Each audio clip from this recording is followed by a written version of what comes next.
In 1982, in Chicago, a series of mysterious deaths occurred just days apart.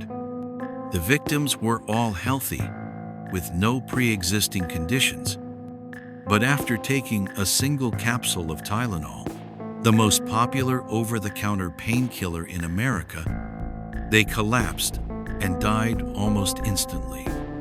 The case triggered a massive federal investigation and led to sweeping changes in product safety laws across the United States. But the most chilling fact remains: the killer was never caught. The Tylenol murders. The 29th of September, 1982, Chicago, Illinois. Mary Kellerman, 12 years old, woke up with mild flu symptoms. Her mother handed her a capsule of extra-strength Tylenol, the same pain reliever used by millions of Americans every day. 7 a.m. Mary went into the bathroom. 7:02 a.m. She collapsed on the floor. Just minutes later, her heart stopped. Adam Janis, 27, a young postal worker in suburban Chicago, felt chest pain after breakfast.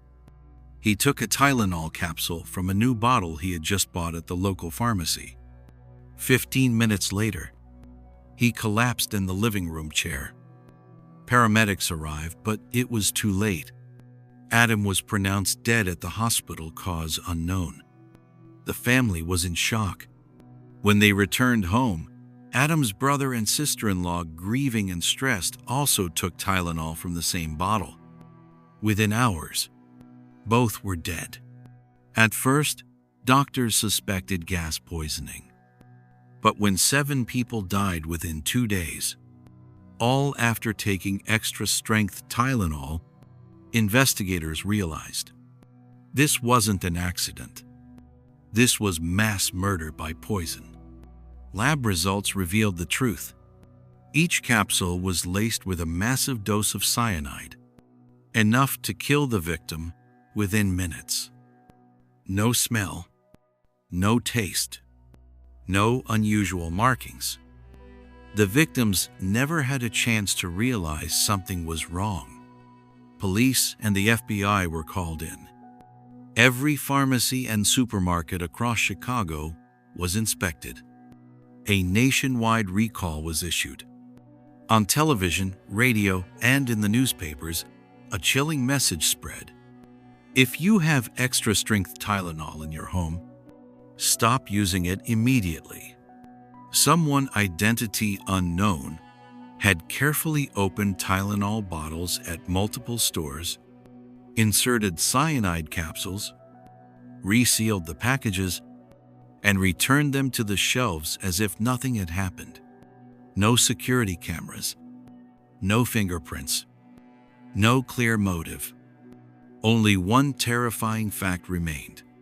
All it takes is one pill, and you could be next. Morning of the 30th of September, 1982, headlines screamed like air raid sirens across the city. Tylenol tainted with cyanide. Death toll rises. Killer on the shelf. Poison pills claim lives. Chicago in fear. Who put cyanide in the medicine? Panic swept the city. People rushed to pharmacies, not to buy medicine, but to return Tylenol or smash the bottles themselves. Some brought garbage bags full of pills to burn in backyard fires. No one trusted a single capsule anymore. Over 2,000 calls per hour flooded the Chicago Health Department hotline. Voices trembled with fear. I took Tylenol this morning. Am I going to die? My child swallowed one. What should I do? My husband has a fever. What can we give him instead? Fear spread faster than the poison itself. Chicago's mayor declared a public health emergency. Armed police were stationed outside the city's largest pharmacies. Johnson & Johnson, the maker of Tylenol, immediately issued a nationwide recall over 31 million bottles, worth more than $100 million in today's dollars. It was the largest product recall in U.S. pharmaceutical history. The FBI and the Centers for Disease Control, CDC, formed a joint task force working with the FDA and Chicago police to answer three terrifying questions. Who was behind this? How were the pills tampered with? Was this terrorism or the act of a lone killer? From Chicago to New York, Dallas to Seattle, drugstores cleared their shelves, discarding entire shipments produced near the time of the attacks. In some cities, police even went door to door collecting Tylenol from homes. Across Chicago, public trash bins overflowed with discarded bottles. Public trust in medicine, in over-the-counter drugs, in tamper-proof packaging, shattered in days. No one dared take any capsule unless the seal was intact. No one knew if they were swallowing medicine or death. A pill, once a symbol of healing, had become a symbol of fear. Across America, people began to look at every bottle of pills like a gun with no trigger. With 7 people dead, millions of bottles recalled, and an entire nation gripped by fear, the FBI came to one conclusion. The killer was highly intelligent, bold, and very likely to strike again. Over 150 federal agents were deployed. They traced every leg of the Tylenol supply chain, checked pharmacies, warehouses, and reviewed thousands of old surveillance tapes. But nothing was clear. No fingerprints. No witnesses. No one remembered seeing anything suspicious.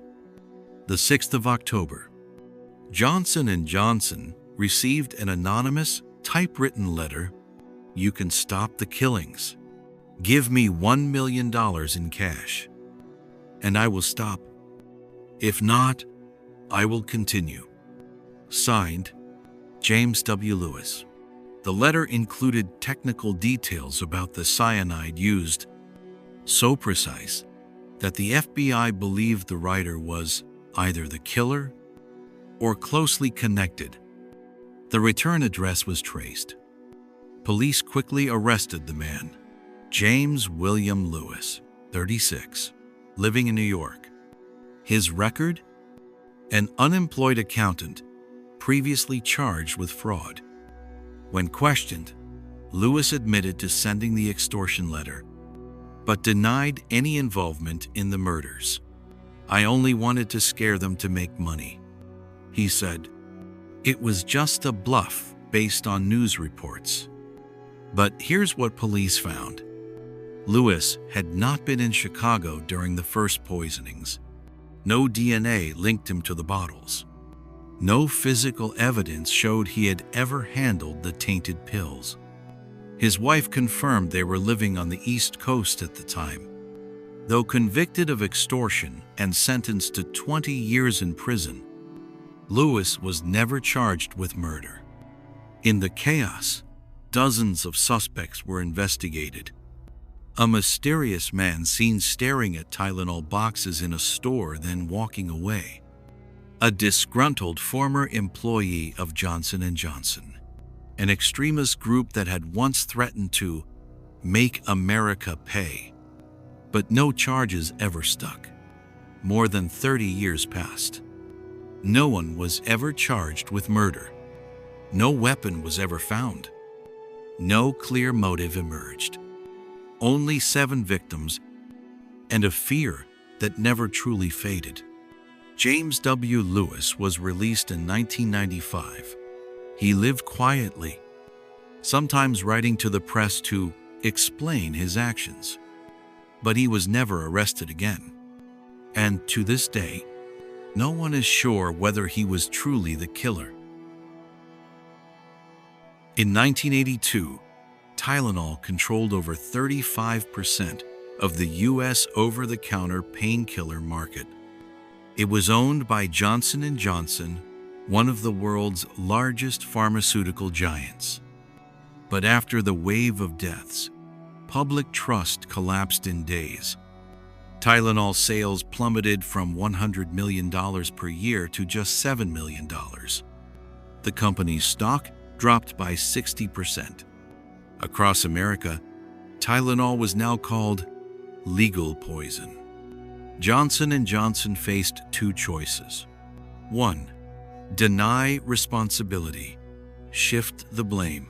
2.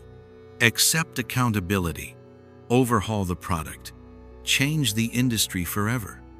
They chose the second path and wrote a new chapter in the history of brand crisis management. There was no justice for the victims. But after their deaths, America learned to look at medicine with new eyes. In just 6 weeks, Johnson & Johnson recalled more than 31 million bottles from the market, issued public apologies on national television, partnered with the FDA to redesign their packaging, tamper-proof caps, 2.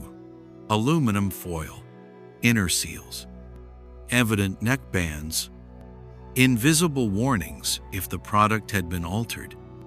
This was the first time in U.S. history that a medical product featured a triple seal safety system, a standard that would soon spread across the entire pharmaceutical industry.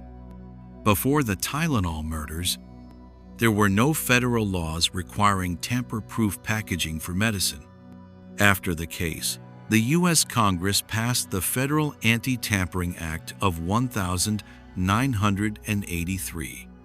Any intentional tampering, poisoning, or altering of food or drug products became a federal crime. Penalties included life imprisonment or even death if fatalities occurred. Before 1982, people opened pill bottles casually, as simple as drinking water. After 1982, they checked the foil, inspected the seal, studied the tamper-evident band. What was once seen as paranoia had now become instinct for survival. There were no arrests, no killer brought to justice. But the Tylenol murders were forever etched into history as a crime that changed society itself. The silent deaths of those 7 victims forced an entire nation to wake up and taught Americans to defend themselves, even against the smallest threats. More than 40 years have passed since that autumn of 1982. 7 people dead, millions gripped by fear. And yet, no one was ever charged with murder. James W. Lewis, the man who wrote the extortion letter, served prison time for fraud, but there was never enough evidence to connect him to the murders. He was released in 1995, lived quietly in the Boston area. And in 2023, he died alone.